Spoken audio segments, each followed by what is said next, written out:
আসসালামু আলাইকুম রহমতুল্লাহ। আমি আবুল হাসনাত তানবীর আছি আপনাদের সাথে। আজকে আমি সি প্রোগ্রামিংয়ের পর্ব 1-এর 2 নম্বর পয়েন্ট নিয়ে আলোচনা করব। অর্থাৎ আমি আলোচনা করব সি ডেভেলপমেন্ট এনভায়রনমেন্ট সেটআপ এবং আইডিই সাথে হচ্ছে কম্পাইলার নিয়ে আলোচনা করব। আইডিই কী এবং কীভাবে কাজ করে এবং সেটা কীভাবে সেটআপ করতে হয় এই বিষয়গুলো দেখাবো। আমরা যদি ইংরেজিতে ব্যাখ্যা করি তাহলে বিষয়টা এরকম হয়, অর্থাৎ সংজ্ঞাটা এরকম হয়: অ্যান ইন্টিগ্রেটেড ডেভেলপমেন্ট এনভায়রনমেন্ট অথবা IDE is a software for building applications that combines common developer tool into a single graphical user interface. অর্থাৎ একটা সিঙ্গেল গ্রাফিক্যাল ইউজার ইন্টারফেসের ভিতরে আমরা হচ্ছে ডেভেলপারের অনেকগুলো কমন টুলস পাই, যেগুলো আমরা কাজ করতে আমাদের সুবিধা হয়, অথবা আমাদের প্রোগ্রাম তৈরি করতে, প্রোগ্রামের বিভিন্ন জিনিসপত্র ঠিক করতে, সিনটেক্স ঠিক করতে, অথবা হচ্ছে রান করতে আমাদের এই বিষয়গুলো লাগে। আমরা যদি বাংলায় দেখি তাহলে বিষয়টা এরকম হয় যে আইডিই এর পূর্ণ অর্থ হলো ইন্টিগ্রেটেড ডেভেলপমেন্ট এনভায়রনমেন্ট। যদি সহজ ভাষায় বলি তাহলে বলতে হয় প্রোগ্রামিংয়ের বিভিন্ন টুলসের সমষ্টি এটি। এতে সাধারণত এক বা একাধিক কম্পাইলার থাকে, তারপরে হচ্ছে এতে একটি টেক্সট এডিটর থাকে, ডিবাগার থাকে, মেসেজ উইন্ডো থাকে এবং কোনো আইডিই এর নিজস্ব ডস উইন্ডো থাকে। কম্পাইলার হচ্ছে একটি অনুবাদক যা সোর্স কোড অর্থাৎ মানুষের বোধগম্য যে ভাষা আছে সেই ভাষাকে মেশিন কোডে রূপান্তর করে। আর আইডিই যে কাজটি করে তা হলো কম্পাইলারের যে কাজটা সেটা হচ্ছে মাউস ক্লিকের মাধ্যমে কাজ করতে সাহায্য করে। অর্থাৎ কম্পাইলারের মূল কাজটা হচ্ছে সে কোড এডিটরে যে কোডটা লিখবে অথবা আমাদের যে সোর্স কোডটা থাকবে সেই সোর্স কোডটাকে সে হচ্ছে মেশিন কোডে রূপান্তর করা। আর সেটা হচ্ছে আমরা যখন মাউস ক্লিক করব সাথে সাথেই সে কনভার্টেড হয়ে যাবে অথবা হচ্ছে মেশিন ভাষায় রূপান্তর হয়ে যাবে। আর সেই কাজটাই করে হচ্ছে কম্পাইলার। এখন আমরা কিছু বেস্ট আইডিই দেখব। দেখেন এখানে টোটাল 15টা আইডিইর নাম দেয়া আছে, তো সবগুলো আমাদের ইউজ করার কোনো প্রয়োজন নেই, আমরা যে কোনো একটা ইউজ করব, আর সেটা হচ্ছে কোড ব্লকস। তো আমরা যদি এখানে খেয়াল করি দেখব যে অনেকগুলো আইডিই আছে, যেমন হচ্ছে visual studio code, NetBeans, Sublime text, atom, এখানে অনেকগুলো আছে। তো আমরা আসলে সবগুলো ইউজ করব না, আমরা এখান থেকে বেস্ট যেটা সেটা ইউজ করব। আমাদের আপাতত বিগিনার লেভেলের জন্য, আমাদের সি প্রোগ্রামিংয়ের জন্য কোড ব্লকসটা হচ্ছে বেস্ট। আর আমরা হচ্ছে 6 নম্বরের যে পয়েন্টটা আছে সেটা আমরা ইউজ করবো, আর 6 নম্বরের যে এডিটরটা আছে বা হচ্ছে আইডিইটা আছে সেটা আমরা ইউজ করব, সেটা হচ্ছে কোড ব্লকস। পরবর্তীতে আমরা আসবো হচ্ছে কম্পাইলার নিয়ে। আসলে কম্পাইলারটা কী সে সম্পর্কে আমরা জানবো এবং কম্পাইলারের বিস্তারিত কীভাবে কাজ করে সেই সম্পর্কে আমরা জানবো। তো প্রথমত আমরা আসি হচ্ছে সি প্রোগ্রামিং কম্পাইলার। কম্পাইলার হলো কম্পিউটার প্রোগ্রাম বা প্রোগ্রাম সমষ্টি, যা কোনো প্রোগ্রামিং ভাষাকে অপর একটি প্রোগ্রামিং ভাষায় রূপান্তর করে। বেশিরভাগ ক্ষেত্রে কোনো প্রোগ্রামের সোর্স কোডকে মেশিন কোডে রূপান্তর করার জন্য হচ্ছে কম্পাইলার ব্যবহৃত হয়। সি প্রোগ্রামিং কম্পাইলার হলো এমন একটি সফটওয়্যার যা আপনার লেখা সি প্রোগ্রামের সোর্স কোডকে অনুবাদ বা ট্রান্সলেট করে এবং সেটাকে হচ্ছে মেশিন কোডে রূপান্তর করে অথবা এক্সিকিউটেবল কোডে রূপান্তর করে, যাতে কম্পিউটার সেটা বুঝতে পারে এবং হচ্ছে সেটা রান করতে পারে অথবা হচ্ছে চালাতে পারে। সহজ ভাষায় বললে আপনি যখন সি প্রোগ্রামিং লেখেন সেটা সাধারণত ডট সি ফাইলে থাকে, অর্থাৎ hello ডট সি আমরা যদি উদাহরণ দেই এরকম হবে। অর্থাৎ ডট সি ফাইলের ডট সিটা হচ্ছে একটা এক্সটেনশন, সে এই এক্সটেনশন নিয়ে হচ্ছে সি প্রোগ্রামিংয়ের ফাইলটা তৈরি হয়। এই ফাইল কম্পিউটার সরাসরি বুঝতে পারে না, এই ফাইলটা কম্পিউটার সরাসরি কখনো বুঝতে পারে না, কারণ কম্পিউটার শুধু 0 এবং 1 ছাড়া কোনো কিছু বোঝে না। কম্পিউটারের যে মেশিনটা আছে সেই মেশিনটা শুধু 0 এবং 1 অর্থাৎ বাইনারি ফাইল ছাড়া, বাইনারি কোড ছাড়া সে কোনো কিছু বুঝে না। যার কারণে এখানে কী করছে, কম্পাইলার সেই ডট সি ফাইলকে অনুবাদ করে, অর্থাৎ যে সি ফাইলটা থাকে সেটাকে সে হচ্ছে অনুবাদ করে বা হচ্ছে ট্রান্সলেট করে। সে হচ্ছে ডট ইএক্সই অর্থাৎ উইন্ডোজের জন্য অথবা ম্যাক অথবা লিনাক্সের জন্য যে ফাইলটা তৈরি করা দরকার সেই এক্সিকিউটেবল ফাইলটা সে পরিণত করে অথবা তৈরি করে। তারপর আপনি সেই এক্সিকিউটেবল ফাইলটা চালালে কম্পিউটার আপনার প্রোগ্রাম নির্দেশন অনুযায়ী কাজ করে, অর্থাৎ আপনি যে ইনস্ট্রাকশনগুলো দিবেন সেই ইনস্ট্রাকশন অনুযায়ী কাজ করে। এখন আসি আমরা হচ্ছে সি প্রোগ্রামিংয়ের জনপ্রিয় যে কম্পাইলারগুলো আছে সেগুলো নিয়ে আমরা কথা বলবো।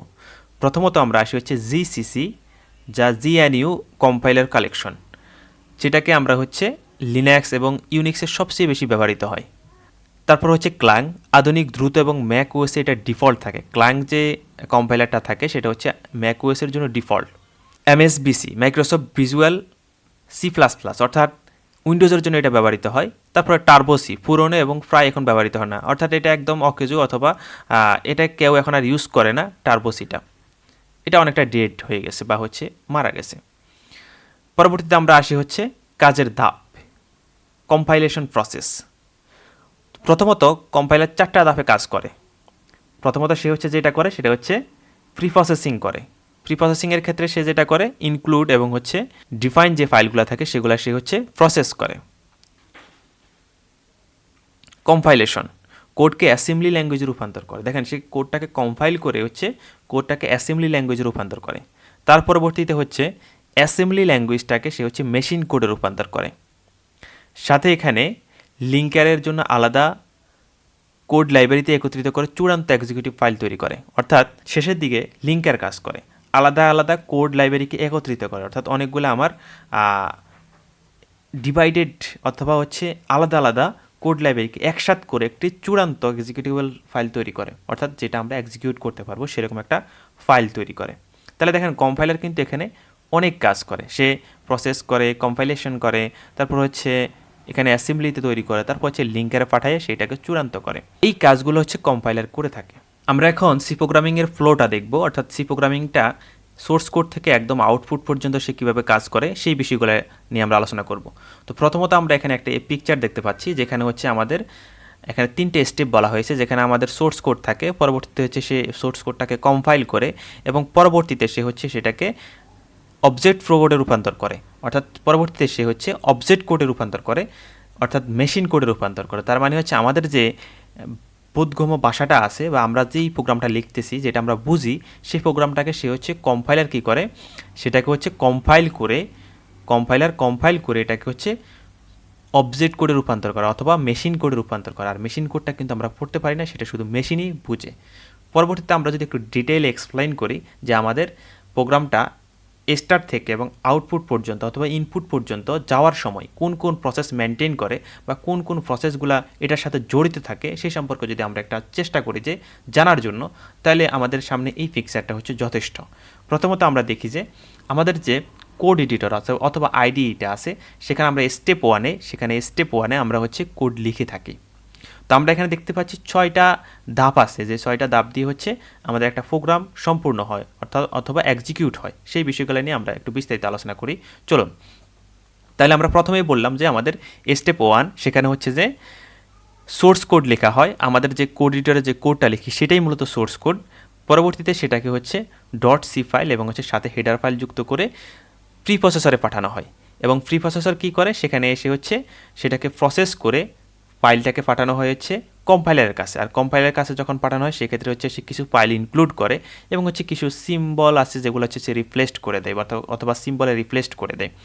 তার পরবর্তীতে কম্পাইলার থেকে ফাইলটা চলে আসে লিঙ্কারে, আর কম্পাইলার থেকে যখন ফাইলটা লিঙ্কারে চলে আসবে তার মাঝে হচ্ছে সে এটাকে অবজেক্ট কোডে রূপান্তর করে, যেটা হচ্ছে .obj অথবা .o ফাইল, যেটাকে আমরা অবজেক্ট কোড বলি। অবজেক্ট কোডে সে হচ্ছে রূপান্তর করে, অবজেক্ট ফাইল রূপান্তর করে, নট কোড, ফাইলে রূপান্তর করে, অর্থাৎ সে কিন্তু এখানে বাইনারি ফাইল তৈরি করে ফেলছে। আর সাথে হচ্ছে যাওয়ার সময় সে লিঙ্কারে যখন যাচ্ছে তার সাথে সাথে কিছু বিষয় সে এখানে অ্যাড করে, যেমন হচ্ছে স্ট্যাটিক লাইব্রেরি এবং হচ্ছে কিছু .a ফাইল যুক্ত করে, এবং সেটাকে লিঙ্কার থেকে পাঠানো হয় হচ্ছে লোডারে। আর লিঙ্কার থেকে যখন লোডারে পাঠানো হচ্ছে তখন কিন্তু এখানে ফাইলটা এক্সিকিউট হয়ে যায়, অর্থাৎ এক্সিকিউটেবল ফাইল তৈরি হয়ে যায়।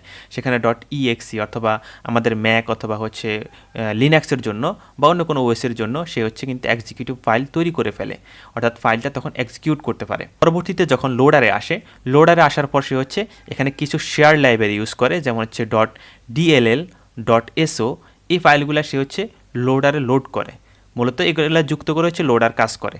তার পরবর্তীতে হচ্ছে সেটাকে সিপিইউতে পাঠানো হয়, যেখানে আমরা কোনো একটা নির্দিষ্ট আউটপুট পাই অথবা কোনো একটা নির্দিষ্ট ইনপুট দিয়ে থাকি, আর সেটাই হচ্ছে এক্সিকিউট হয়। ষষ্ঠম ধাপ মানে স্টেপ 6, সেখানে হচ্ছে সে এক্সিকিউট করে। তার মানে দেখেন এখানে আমরা টোটাল ধাপ পাচ্ছি 6টা, আর এখানে যদি আমরা এভাবে ভাগ করি যে এখানে তাহলে 3টা হয়। সেটা কীভাবে, আমার এখানে কোডটাকে সে রাইট করলো বা আইডিতে পাঠালো বা আইডিতে লিখলো, তার পরবর্তীতে সে হচ্ছে এটাকে বিল্ড করলো, তারপরে হচ্ছে সে এটাকে রান করলো, অর্থাৎ বিল্ড এবং রান। তার পরবর্তীতে আমরা আউটপুট অথবা ইনপুট দিয়ে থাকি অথবা আউটপুট পেয়ে থাকি। আমরা এতক্ষণ সি প্রোগ্রামিংয়ের লেখা থেকে শুরু করে এবং আউটপুট পর্যন্ত, অর্থাৎ হচ্ছে আমরা একটা কোড লেখা থেকে শুরু করে যখন এক্সিকিউশন হচ্ছে সেই পর্যন্ত যতগুলো স্টেপ পার করে অথবা যতগুলো স্টেপ কমপ্লিট করে সেই সম্পর্কে আমরা আলোচনা করলাম, এবং প্রত্যেকটা স্টেপে কোন কোন কাজ করে সেই বিষয়গুলো আমরা বলে দিলাম। যদি আপনাদের কারো কোথাও কোনো কনফিউশন থাকে সেটা হচ্ছে কমেন্ট সেকশনে জানাবেন, আমি পরবর্তীতে সেটা নিয়ে আলোচনা করব অথবা আলোচনা করার চেষ্টা করব। আজকে আমরা কিন্তু কোনো প্র্যাকটিক্যাল বিষয় দেখি নাই, আমরা পরবর্তীতে হচ্ছে প্র্যাকটিক্যাল বিষয় নিয়ে আলোচনা করব এবং প্র্যাকটিক্যাল বিষয়গুলো দেখব, কোথায় কম্পাইলার আছে, কীভাবে কাজ করে, কোন জায়গায় আমরা রান করতেছি কোড এবং কোথায় বিল্ড হচ্ছে, এই বিষয়গুলোর সাথে আমরা দেখব। আজকে এই পর্যন্ত থাকুক। আসসালামু আলাইকুম ওয়া রাহমাতুল্লাহ। জাযাকাল্লাহি খাইরান।